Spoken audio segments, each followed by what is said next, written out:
resources, inequitable distribution. As a matter of fact, Mr. Speaker, Yes. the question asked by my friend Honorable Mili regarding the roads that we supported in Fangano Island, Mr. Speaker, through the emergency funding. Again, Mr. Speaker, Fangano Island is one of the marginalized places. No single road, no access to the highland. And Mr. Speaker, we thought it is one of the places that should have emergency support. The plans were done in the previous administration, but was not supported.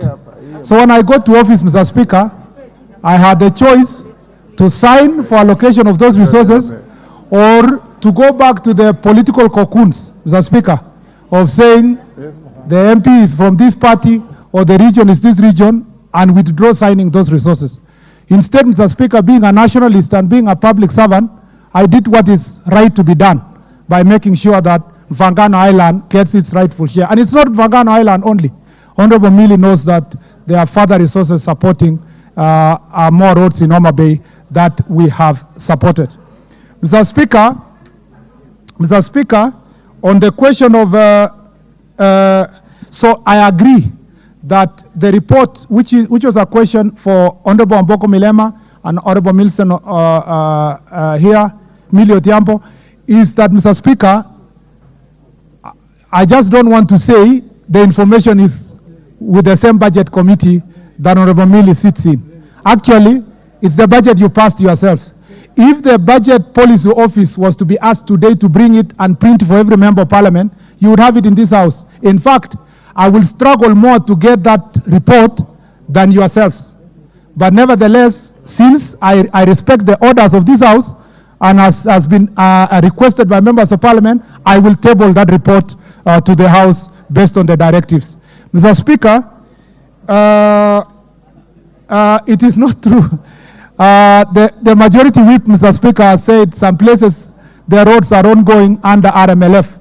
It is not allowed, Mr. Speaker, for road maintenance levy to support fully development.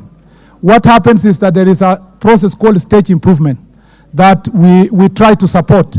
And sometimes it is for the roads that have been worn out that are actually being maintained. It rarely happens that you start from zero a road using road maintenance levy. But there are cases like the one I said of Lamu, where because of outright marginalization, we end up doing it because we want to make sure that those people and those areas and some places where there are security problems so that we can bring them to the stage where all of us must be.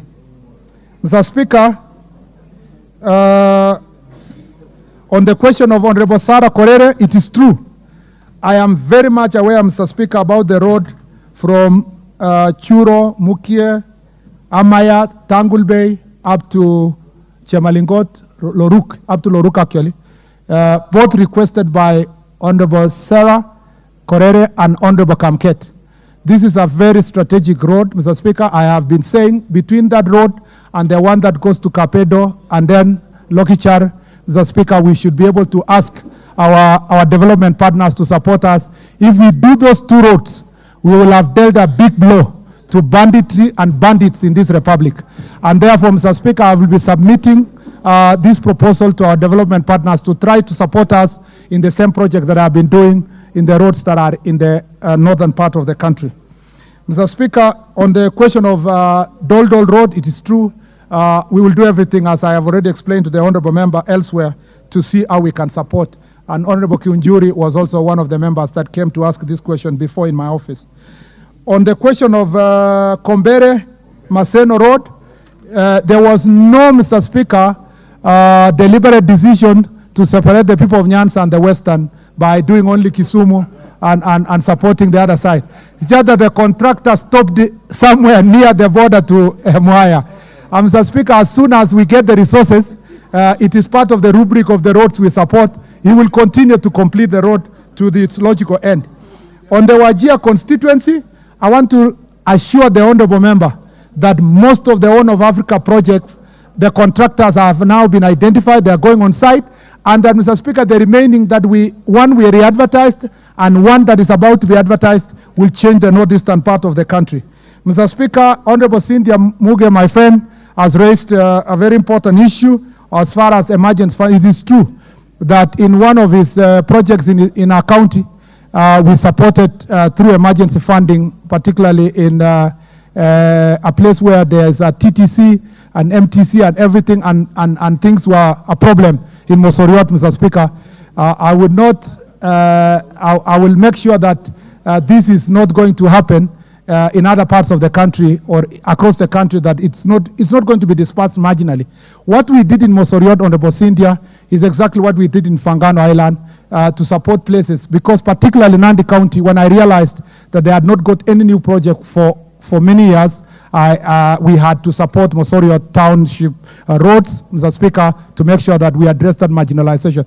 And for avoidance of doubt, Mr. Speaker, because this debate has been going on for long, Nandi County, Mr. Speaker, roads that have stalled since 2014.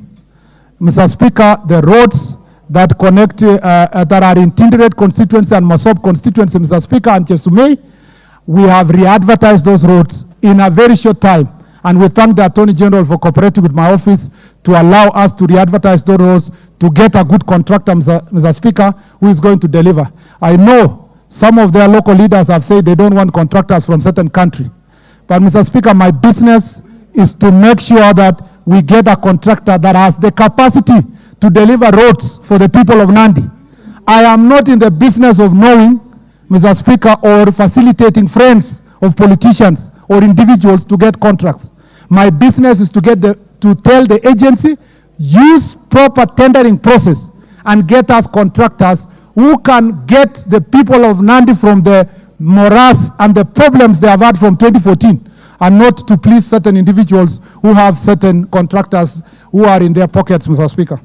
Mr. Speaker, finally, the Sultanahmud Road, I am reliably informed, Mr. Speaker, that this is also one of those roads that have waited for far too long to get the support of the government. And I want to inform you, Honorable Kimilu, that the first thing I want to say is that all your letters, all letters from members of parliament, we mark it to the relevant office of the PS, and we put all the requests on a dashboard to make sure that we track and implement. The only problem is that I get at least 200-300 letters. Maybe we have not been able, sometimes an MP writes a letter and writes a reminder. So maybe the mistake on our side is not replying back to the members of parliament. But as a matter of fact, every single letter that comes from honorable member, and whether from this house or Senate or other leaders in the country, are documented, and it informs the prioritization of the roads. And for your road in the Sultanahmud, we are now assessing it for purpose of restoration, at least because of this El Nino situation.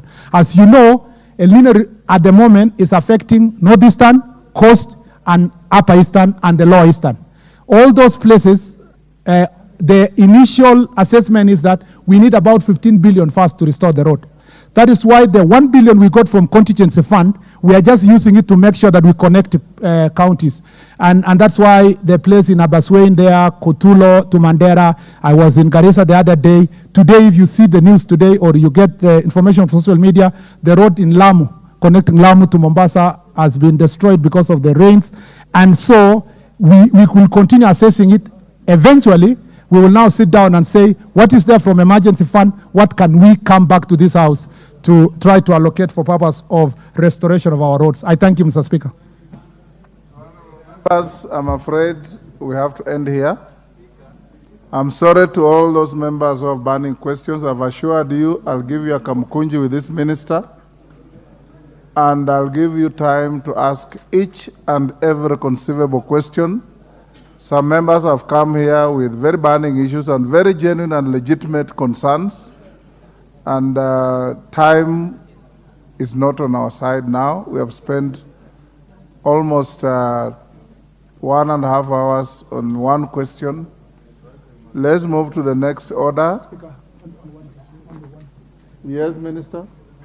Speaker, I thank you for giving me the opportunity to come here. I know there was a specific question sent to me regarding Mau Mau roads, Mr. Speaker. It falls within all these roads that are pending across the country are the same. and we do not discriminate on any road because it is Mau Mau or it is any other road. I don't know, Christian, whatever. We are going to support all these roads as soon as we get the resources. And no part of the country has received more consideration than the other. And even as Honorable Mukunji has been pushing me, we will make sure that we compensate those who need to be compensated. We also check some counties like Embu, that though neighboring counties have Mau Mau roads, is one of also the marginalized counties in that region. Mr. Speaker, I thank you for giving me this opportunity, and I seriously beg you, Mr. Speaker, this is a formal setting, but if next year you can put for us a day, we have an informal setup to discuss the future of our roads with the honorable members, we will be very grateful from the ministry side. Get in touch with my office, I then thank you, we'll Mr. Speaker. agree on the program and the timing. Honorable members.